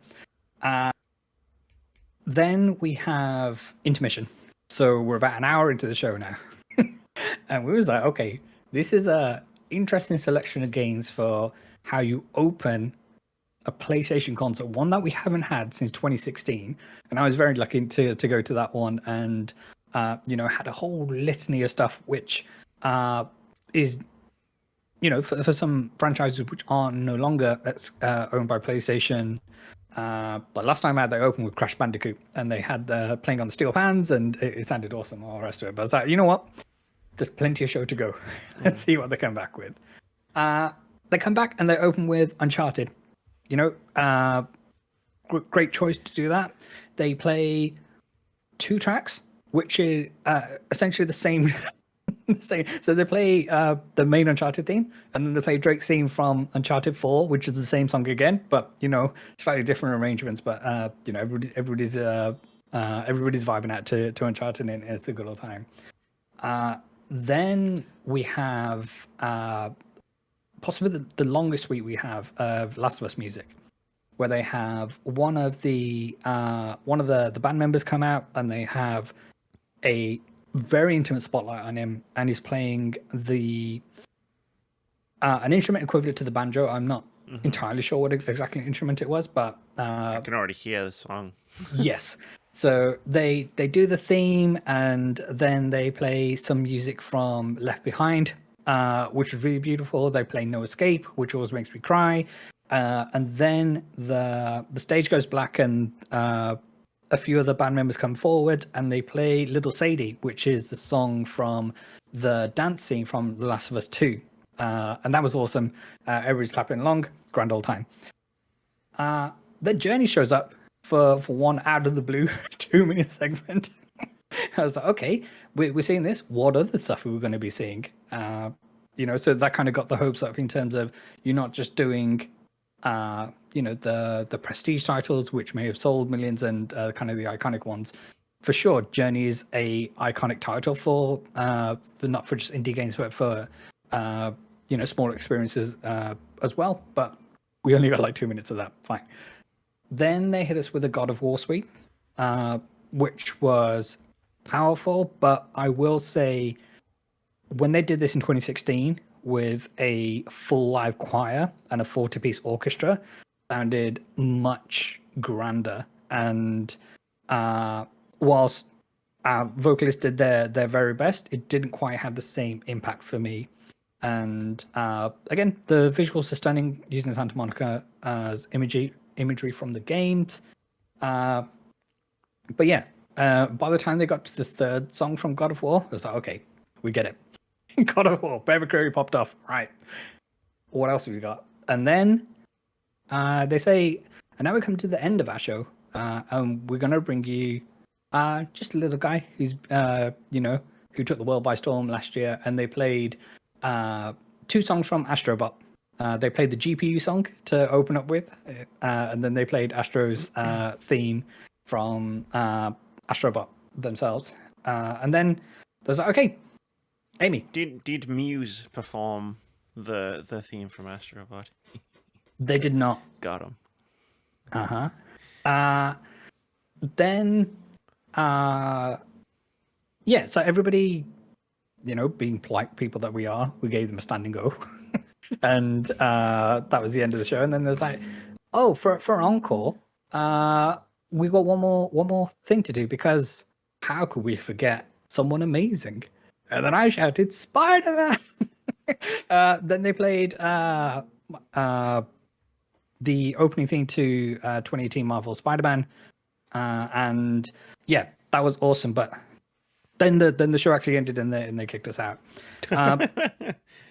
Judging by the story you told me, I'm surprised you didn't actually get kicked out. There was, for 30 years of PlayStation, now I get, you're not necessarily going to get licensed to get some Final Fantasy VII music. We're not getting One Winged Angel to finish the show. But there is so much missing for me going through that, just in terms of, you know, there was nothing from Ueda-san's team like Shadow of the Colossus. We could have had Revive Power. I know asking for Moon Over the Castle from Gran Turismo was a bit of an ask, and that's a niche within a niche within a niche. I would have popped for it, but nobody else would have understood what the heck was going on. That's fine. We can admit that. But for a PlayStation concert celebrating 30 years of PlayStation, this was not good enough. I was a bit concerned when I saw your track list. But do you think, right, so the oldest game on the list is Journey, right? Yes. Do you think you maybe misheard 30 years of PlayStation as 13 years of PlayStation? Maybe. Like they're celebrating 13 years of PlayStation. But yeah, there's so much that just wasn't there. And yeah, like ultimately it was a little disappointing for yeah, so I know it was wild to expect anything from Final Fantasy, that's fine, but you didn't get anything from Crash Bandicoot. Killzone, I wasn't necessarily expecting, but it would have been nice to say, hey, this was a thing, you know, before Guerrilla did Horizon, they did Killzone. That had some interesting music. Nothing from Resistance, Infamous, Metal Gear Solid. We got the suite from MGS in the first concert. Little Big Planet had some amazing music to it, but apparently not good enough for this. Ratchet and Clank, I would say, or Ratchet and or you Clank. know, led the PS5 into this generation, and yeah, nothing from any of those. So it was. Well, I mean, there's tons, right? Like you could think about Everybody's Golf. You could think about Ape Escape. Put some Parappa the Rapper on there. Gravity Rush, Parappa the Rapper, Vib Yeah. Ribbon, like actual musical games. Like, and I'm just trying to think of things that they own, right? It's just like, as I said, if I was putting together like a celebration of PlayStation, like, yeah, I mean, like, because yeah, a lot of the iconic PlayStation 1 games are like Resident Evil, Silent Hill, Final Fantasies and stuff. It's like, cool, okay, Yeah, you can't do that, yeah, whatever. Like that's fine. Like it would be cool. Like you say, like I'd be the one person popping off if like they started playing the Resident Evil 2 save room music. But it would never happen, right? But like complete with the typewriter sounds in the background. Yeah. And the ink ribbon. But like, yeah, it does sound like it's a shame that they kind of just didn't, like Spyro the Dragon as well. Like that's an Insomniac Games game. And like it does sound like it's a shame that they didn't do a 30 years of PlayStation. Like imagine if they'd started like they did their intro medley and it's just like whatever the intro. Yeah, but what if it was like a montage of? And then if it was like starting from whatever 1990s game, right? And then just like moving forward like through time, like. So do you remember Astro's Playroom? And all the puzzle pieces you were getting. Vaguely, yeah. Oh yeah, so, like because all the little. And you're building the mural, right, in the home base, and that was a celebration of a PlayStation through the ages. Yeah. You built all the consoles, and like you had the Vita, absolutely, and the PSP, and yeah. It would have been amazing to have something like that, just even with that visual of, and then just play, you know, a few notes, like an opening stanza from Final Fantasy or whatever it is, and all the different franchises that were featured there. And it's not like you don't have decent relationships with these companies, because they gave you permission and they gave you, you know, their blessing and consent to use their IP for you know, making little minifigs within Astrobot themselves and stuff like that. So it's not like the relationships weren't there. It's just how many tracks would you say there were, roughly. So what have we got? 3, 4, 6, 7, 8, 9. I'm at 15. 15 tracks. Yeah. I'm making a note for myself. Sure. I am taking your disappointment with the PlayStation concert and making it about me. Sure. I'm gonna build a playlist of 15 PlayStation tracks, and for you to listen to, and then go, yeah, that would have been better. And I'm not going to use anything that wasn't the Sony game, so like no Silent Hills. Do I have to pay no £80 Final to Fantasies. listen to your playlist, or? We can work something out. Okay. Do I have to give you 800 points in Pixel Pop Stars? Like a head start? Yeah. Actually, yeah. If you get like give me the losers champion bonus, right? Where it's like at no point was I the champion, and I was the only person who wasn't the champion. This is true. So like, just give me that 800 point start, and then we'll call it even. Okay. And then you can tell me next week on the podcast if I did a good job. Now, do you reckon I should do that to see if Moody pops off? Moody kicks off. Why has she got 800 points to begin with? I think Moody's going to kick off when he hears this bit. Collusion. Exactly. But you It's know a what? shame, It was fun though. hanging out with my friends. It was awesome to see all the marathon runners. Like I said, I'm never going to that venue again. And there were elements of the show which were really spectacular, like the solo performance of the Last of Us theme, and like the intro medley as well. And like Marvel Spider-Man is a soundtrack that I listen to regularly, and to hear that perform live, well, pseudo live with a backing track, was special in itself. But yeah. And yeah, just hearing that little Sadie performance from The Last of Us Part 2 Okay. is special. But I can see why. Well, PlayStation made many misjudgments with this concert. So, for context, this show was touring in Ireland, then it came to the UK, and then it was due to go across mainland Europe. But all of those shows have been pushed back a year.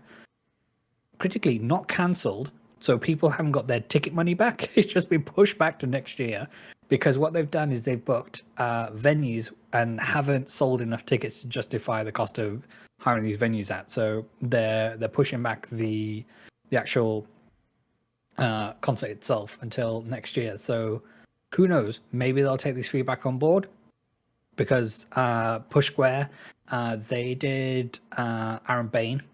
They did a review of the same concert they saw in Birmingham, I want to say, and Yeah, there was one in they have Newcastle. similar thoughts. Yeah, so it toured around the country, and it was the 2016 one was infinitely more special for me, but. Those are just my thoughts, and hopefully they're listening to this very podcast that went there and had a great time, and hopefully you didn't have the same issues that we did at the arena. Hopefully. Like, it's a shame that you had... I mean, it's a shame that you had so many issues with the arena and the security people who are obviously running a scam. But yeah, it's a shame about the set list as well. But I'm glad you still had a good time, like, with It's always fun people to that you're hang there out with friends. Yeah, right. It's like it's not necessarily about the event itself. It's about like when we did the Final Fantasy concert. Like the concert was really good, but like my overriding like memories of like why I enjoyed it so much was hanging out with you and Lauren and seeing my friends, like seeing my friend Luna like afterwards. Like, you know what I mean? Yeah. Like, that's the best part. Those were the best parts for me. Yeah, just walking through London in the full Indian outfit. That was phenomenal. Like, that was just next level, like, incredible. Yeah, and like, then and you pulled it seeing off. Sadie and whatnot. Yeah, and seeing Sadie thank as you very well. much. Yeah. But yeah, you pulled off that outfit like a boss. Yeah, like live music is always something special, and I will always advocate for going to see video game music perform live. But yeah, that's our experience, and Yeah. Wembley needs to get their shit together, but yeah. Shout out to Lisa Olivan one more time. You were phenomenal with your vocals, and because when you appreciate that, not only is she doing like lead vocals for the opening theme to Horizon, but she's also carrying that through to God of War as well, and how kind of powerful and how high the vocals go there. It's her range is incredible. That's awesome. Yeah. Yeah, no. Like so what I've learned from this is, one, I have to put a playlist together. Two, if there is another one of these, don't go to it if it's at Wembley. Yes. Good to know. I'm now a stand for the Royal Albert Hall. As am I, yeah. Yeah, that Royal Albert Hall needs to do slightly better with this wheelchair situation as well. It must be said, but yes, I remember. Yeah. But at least they were a little more accommodating. Yeah. At least there was a way, like, to get up, not down there. Was it up or down? Up. It was up. Yeah. Up, yeah. Cool. But yeah. Damn. I'd had 4 more over this event, and now I don't. So thank you for that. You're very welcome. It's a service I provide. Cool. So, with that being said, how about we close out this podcast with a little thing I like to call OpenCritic Head-To-Head. Yeah. This is the game we play every week where we try to guess the OpenCritic average of upcoming games. Whoever guesses closest to the score at the time of recording gets a point. If you manage to guess the score correctly, you get 2 points. Now, Vitz, I've got a bone to pick. Sure. Now, you might be wondering who this bone to pick. It's with OpenCritic. Okay. So, like, I got a point a couple of weeks ago for Rosewater. And I got that point because despite the game having enough reviews to trigger having an OpenCritic average for like fucking 3 weeks or something, it just didn't get one. So I had to do it myself. Well, there's 2 games on this list that both have enough reviews on OpenCritic to have OpenCritic review scores that are in the same boat. And I'm starting to get a little bit frustrated. Because do I just now have to like keep doing this myself? Now, we're in a critical time for the industry at large when most outlets which would review games are going away. So we might be in a position where we don't even have enough reviews. Oh, we'll have enough reviews. Like, yeah, no, like the number of review outlets on OpenCritic, like, that I haven't heard of. There's a lot of them, but I get where you're coming from with that. But like, it is starting to frustrate me somewhat. Like, as someone who doesn't give a shit about OpenCritic, I'm frustrated that I'm frustrated. Yeah. No, I get that. Because like it's ruining my game, man. I made this silly little game. I'm gonna have to think of another silly little game. I don't want to think of another silly little game. It took me ages to think of this one. Girl, you have no idea.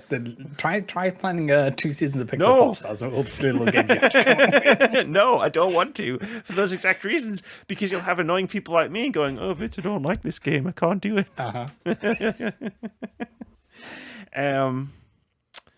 But anyway, with that little rant out of the way, I will give OpenCritic 1 more week to get its shit together for the 2 games that we are currently waiting for. And then again, I will just do it myself. But the one game that we do have an OpenCritic average for is Despelote. Despelote? Yep, Despelote. Despelote. Which is the Ecuadorian football game. We talked about this actually at length. We did. Last week. Vitz, you guessed it would get an 85. Moody guessed it would get an 84. I guessed it would get an 88. At the time of recording, Despelote has an OpenCritic average of 82, which means Moody gets the point. What are we doing here? Despelote, one of the most special games that's ever come across, and it's getting a goddamn 82. Maybe we do need to retire this game. It's making all of us unreasonable. The reason why I'm sacking off Metacritic for Pixel Pop Stars. Good call. Honestly, like, I think you got the most out of that segment with the Ratatouille stuff. I think it's all downhill from here with if you kept using Metacritic. So yeah, that puts the scores at Amy 7, Vitz 12, Moody 15, with one draw. Yeah, GG's Moody. Yeah, well done. Like, the score jumped significantly between this morning and now. It didn't affect the result. Moody just sliding in there. And I want to put an asterisk next to Moody's lead because, so like the way this game works, I don't know if anyone's noticed paying enough attention during this segment of the podcast, but the way this game normally works is the order changes every week. Because we tried to do it where it was like, well, the winner goes last, and then that didn't really work because that was really, and then the winner goes first, and it's like it seemed like the fairest way was just to rotate it. So, Yeah. like this week, last week was Vitz, Moody, Amy, and then this week is Amy, Vitz, Moody, and then like it rotates. But with Moody's holiday, Yes. he's been going last a lot or first a lot.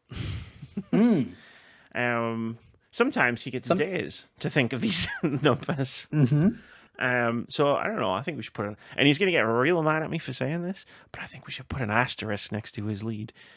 You know what? I concur. Yeah, I thought you might. This is, of course, a joke. I don't really care that much. I'm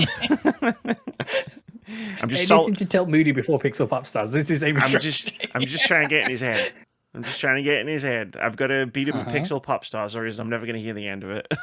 That's it.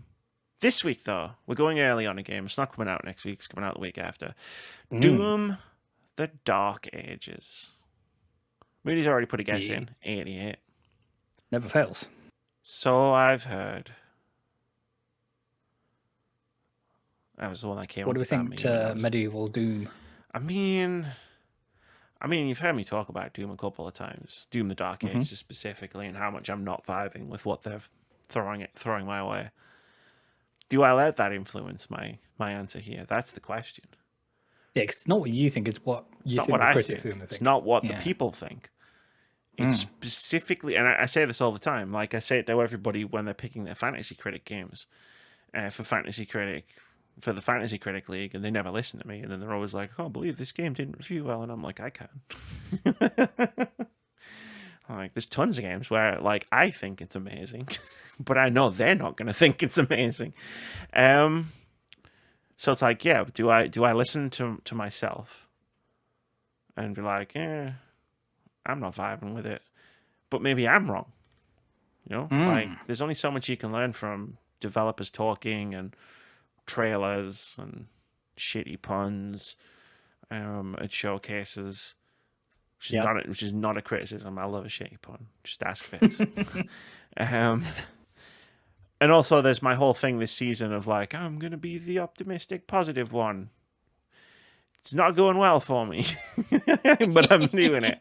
But like, I'm gonna follow. I feel like that strategy is me following my heart, and I feel like I'm gonna follow my heart here and say 80. I mean, Celine Dion did say the heart will go on.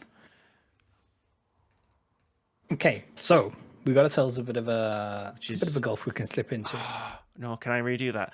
I'm gonna say 80, which is the price the game's probably gonna come out at. There you go. Yes, dear listener, if you haven't heard, we're all being priced out of video games.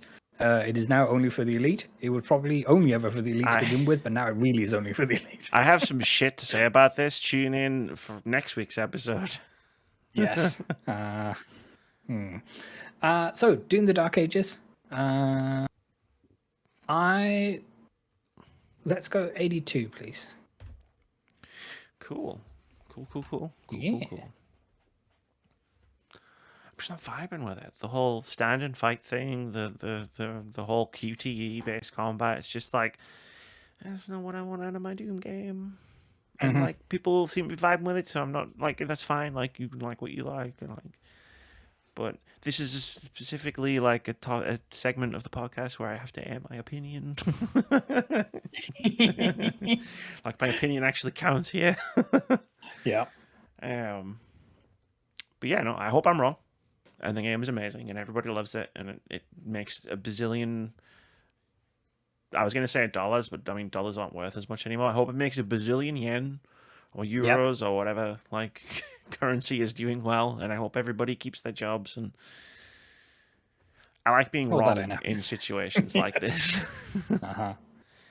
But yeah, no, like I'm not going to play it at launch, I don't think. I mean, I'm not going to have time with all the games that I want to play, but I also don't have the money anymore. There is that. But yeah, no, that was a podcast. That was a podcast. I'm gonna end the podcast now. You know what that means. Do you think Moody watches this far anymore? Yeah, because he always shouts at us. Because he stopped shouting at us. I think he knows. Like, do you think he's trying to reverse psychology us? Like, out of spite, we're gonna like do the best Moody's time to shine ever. Because it's working. I'm feeling the urge to like. But you did it. High five the sky, live long and prosper, be a good person. Yeah. Fuck the Tories. He used to say that. He didn't say that. There you go. Yeah. Fuck the Tories. Hope everyone has a good weekend. Don't forget, Saturday night, twitch.tv/Vitz Patel. Go watch Pixel Pop Stars. I'm not on that episode, but I'm going to be in chat and I'm going to be heckling the shit out of everybody, especially Moody, because he'll be in chat as well. And I'm going to heckle him specifically, even though he's not on the episode. But we need to get this psychology thing going. And give him the eyes. Like that. Coming for you. I'm coming for you. And then on Sunday night at 7 p.m. Sunday. Twitch.tv/WordsAboutGames. We're going to rank Mass Effect characters. We're going to try and get that last £20 we need to get Vitz into Alien Isolation with a heart rate monitor. Don't do that. It's going to be great. Just think, though, once you've done it. And then Moody has to play Elden Ring. £80 is a fine number to raise our charity. And then Moody has to play Elden Ring after that. And I have to play whatever game Moody is. That's a good point. I have already done the assets for that. So sure, let's get some money. Let's help these people in the video game industry who need it more than ever. Yeah. It's a few hours of your life. You'll be fine. You'll have us there. Yes. We'll be there. Sure. But yes, Pixel Pop Stars on Saturday.